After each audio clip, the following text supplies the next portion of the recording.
Welcome to the final reread. We are on the Star Wars Holiday Special. It's the last one. Yes, I should have put the Ewoks last. But anyway, I hadn't seen the Star Wars Holiday Special, and I was thinking about this, and probably about 14, 15 years, I want to say, was probably the last time I watched it. I watched it like 2 years back to back. I said, no, thank you. I'm done. So I was excited to watch it again. Even though it's not the holidays as of this video I'm recording, I just thought I'd go ahead and watch it and see what it was all about. Now, the copy that I got to see, and someone told me where to get one, where to watch it, it has all the old commercials in there. My first VHS I ever got of this is back in the, I think, late 90s. We got a copy online. It was on the dark web or whatnot. I don't know what it was. But we got a copy of it. Came in VHS and we popped it in, and it even had the commercials in it. So seeing some of these commercials again for so long, I was like, shut up. It was the original recording here. And the holiday special, there's lots of great documentaries and videos on this. But as you know, George Lucas wanted to do one. However, he didn't look over it that well, and the people he put in their hands, it kind of messed up. They didn't know what Star Wars should be. It ended up being a disaster, and that's why George took extra precaution that didn't happen again for the Ewoks. But it starts, it's about Chewie's family, Mala his wife, Lumpy their son, Itchy his dad, and a whole cast of zany characters. And it's done like a 70s variety show. It does look very dated. In fact, I noticed they have shag carpet on Kashyyyk. Now, of course, that could be tree moss, I don't know. But even their house looks just screaming 70s. So it's not the best when you put people in charge of a holiday special and they had no idea how to do Star Wars. It seemed like they were entertainers. They called some of their old friends like B. Author, Art Carney, and everything to do things. And Art Carney is just stupid in it. But the thing is, though, Art Carney's doing Art Carney. I don't blame him. I blame the people involved who put this thing together. There's a lot of slow scenes where the Wookiees are just talking to one another. Now remember, this is 79, so right before Empire Strikes Back came out, and no one knew. George's original plan was to have the Wookiees Wookiees save the day in Return of the Jedi, not the Ewoks. So, and they're shown living in trees. It was nice to see Kashyyyk, for the first time, and those are Ralph McQuarrie drawings we were looking at too, so that was really nice. But it's so cool because this could have been foreshadowing for the third film if George Lucas would have stayed to his original idea, which he didn't, but still, that's kind of interesting to think about. Now, Mala gets explored. Black Fleet Crisis really goes into their family more. Lumpy and all of them are kind of mentioned or maybe in a little bit for New Jedi Order. And of course, there's a great reference to Itchnakuk and the Chewbacca comic book series. But for the most, and then a Wookiee little storybook. For the most part, though, this series is left alone. Well, Maida gets a mention in Fate of the Jedi, too, which I was very happy about. So it does have some connections to the EU. There was, I counted, there's super long performances. I think the Jefferson Starship, I timed some of these. It was over 7 minutes long.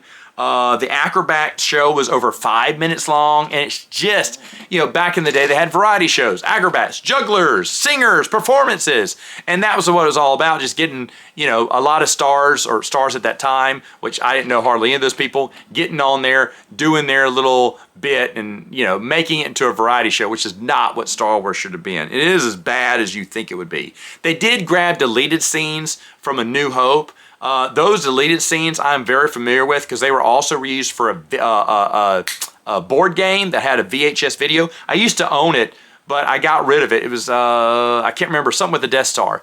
But either way, it was fun, but kind of dated. And you can watch the whole video of that board game on YouTube now. I'm assuming this was for families because families love Star Wars, but you get to that Itchy scene where Art Carney hooks them up with some risque stuff where the girl goes, I'm your fantasy, And by the way, I truly believe she's like one of those bird women that Kwisatz, because she looks she has the feather hair.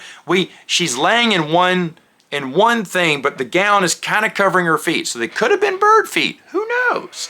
But I like to think, now there was never a connection made by that, but it would have been neat if that would have been a connection we could have made to the holiday special. It's funny because Art Carney tells Mala, I'm ready for some of those famous Wookiee Ookies. And I guess they're cookies. At least I hope they're cookies.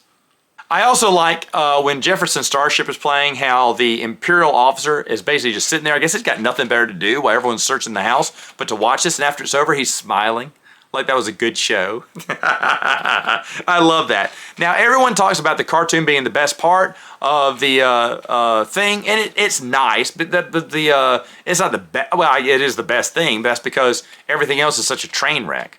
The cartoon's fun. Of course, it's our first introduction to Boba Fett, someone who's going to be in Empire Strikes Back, which is why kids got excited about that. I think his toy was already coming out as a promo from Kenner, so everyone had heard rumors about Boba Fett, and he ended up not being that way. He was a little bit of a big deal in the second film.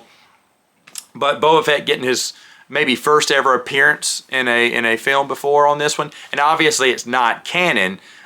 I would assume in canon that Lumpy is just watching a made-up cartoon from the Rebellion to give those Rebellion lovers something to watch, you know, because whenever the Empire comes by, he switches it to something else real quick to let them know he's not watching this cartoon.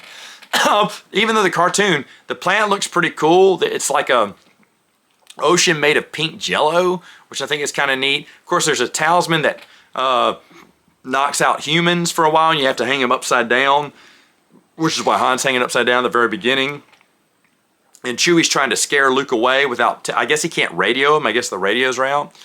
But Luke gets there in time to pass out when he sees the talisman. But Boba Fett, who arrives later, doesn't. Now, is that because Chewie had already gotten rid of the talisman? Or Boba Fett's a clone? Now, they didn't, probably maybe thought that Boba Fett would have been an alien, or maybe he just wasn't around in time to get knocked out. But it would have been neat that he's a clone, not technically a human. So in canon, you could have canonized that. But I noticed that a lot of times they go, Starlog, something, something, something. It's a Star Trek reference. So I don't even think those people understood Star Wars. They knew Star Trek that had come out earlier. They say, oh, it's like we say, instead of Stardate, they say Starlog, blah, blah, blah, blah, blah, blah. It's very Star Trek-ish. You know, I didn't notice that till watching this again because I haven't seen it in so long. Now, later on, meanwhile, the Imperials are tearing up the whole place. They tear up Lumpy's pet bantha. It's the first time we see a pet toy bantha. Man, they should have produced those things. I think those things would have sold. But because the Empire is bad, they ripped off the head, and Lumpy's so upset, so he puts the stuffed animal with the ripped off head in his bed and then covers up the bantha. Yeah, Lumpy had a lot of issues when he was a kid. That's all I'm going to say. I also like when the Empire goes, stay tuned for this important message. And then they go to some random bar in Cantina, Mos Eisley, run by B. Author, being shut down by an early curfew from the Empire. But that was all bulletins. Watch this. Now, I understand it's just a campy little show. Why would the Empire be watching something like that? But the Cantina scene is really nice because we get to see aliens from the Cantina that we maybe didn't get a good look at, or we get to see more of the costume, the mask and stuff. And I really enjoyed that, especially watching it now. Like, oh, wow, this is kind of cool because you get to see more of the Wolfman. He doesn't look as menacing when he's well lit. But even B. Author is automated. Now, she said in an interview once that she didn't even know it was Star Wars she was recording. Her agent just gave it to her. That's BS. She knew it was Star Wars. She wasn't that old and senile or drunk or anything. She knew she wanted to be in Star Wars, but she was embarrassed by everyone else. So she played off like, oh, I didn't even know it was Star Wars. My agent just signed me onto it. I was like, okay, and I did it and left. No, whatever. You knew it was Star Wars. But actually, her scene in her song is so it's goodbye, friend. It's good night, friend. It's goodbye, but not good night. Dun, dun, dun, dun, dun, dun, dun. I could sing the whole song again. I watched that one and really enjoyed it. That's the one song I enjoyed. And of course, I do like the author.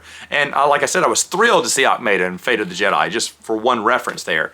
But at the end of one of the chapters. Either way, though, I thought that scene was really fun. That guy with the hole in his head, he actually had a hole in his head where he pours his drinks in, is in love with her. She has someone in the end. It's kind of nice. It's not bad. It is my favorite scene, better than the cartoon.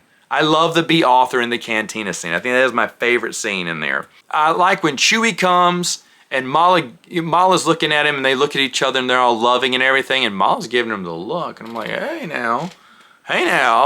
Lumpy's like, what do I have to go with Grandpa Itchy again? What's going on here? But Mala's giving him that look. So That's interesting. I know they were supposed to try to make toys for this, but when it epically bombed or got bad reviews, they scrapped the idea for toys. That's too bad. Would have loved an Itchy, Mala, and Lumpy set. Now, the very final scene where they're holding the globes and they go into this, black place with stars and a big tree behind it. The real reason behind that, according to the documentary, they were out of money at that point, and they couldn't afford any more sets, so they just filmed in a black studio, just no black backdrop, and just put mist in there because they ran out of money. That's how pathetic it is, but it doesn't look bad. Oh, by the way, Carrie Fisher insisted if she was going to be in that, she gets a song. That was part of the deal. So she makes fun. Yeah, I had to sing in it. No, you wanted to, Carrie. That was actually part of her deal, that she wanted to sing a song, and of course she got to sing at the end, and it's not good. It's very boring. There's all the entertainment except for Be Author Song is very boring, and you should probably skip it. And at the very end, I found it interesting because we always say this is a Christmas one. This aired, I believe, a week before Thanksgiving. And at the end, I forgot about this, but they're all around the table with a big spread of food and all holding hands. It looks like they're praying in a way. They bow their heads and everything. So are they having a Thanksgiving dinner? Now, Life Day is typically associated with Christmas, but could also be Thanksgiving, which, of course, Thanksgiving is my favorite holiday. I'd love that if it was. But either way, it almost seemed like they were doing a Thanksgiving theme there. Either way, though, is it worth watching? Yeah, once. Will I ever watch it again? Probably. I won't say no, probably. But is it going to be another 10, 15 years? Absolutely.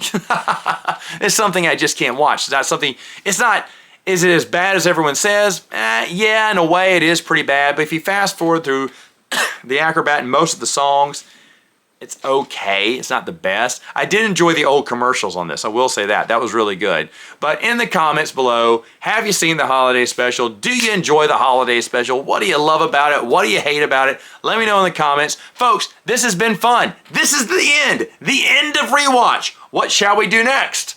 I don't know, but I will see you next time with a different series.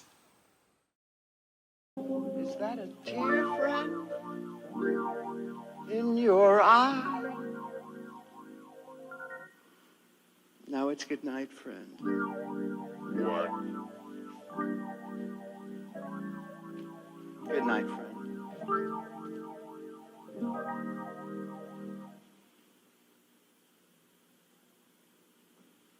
Good night, but not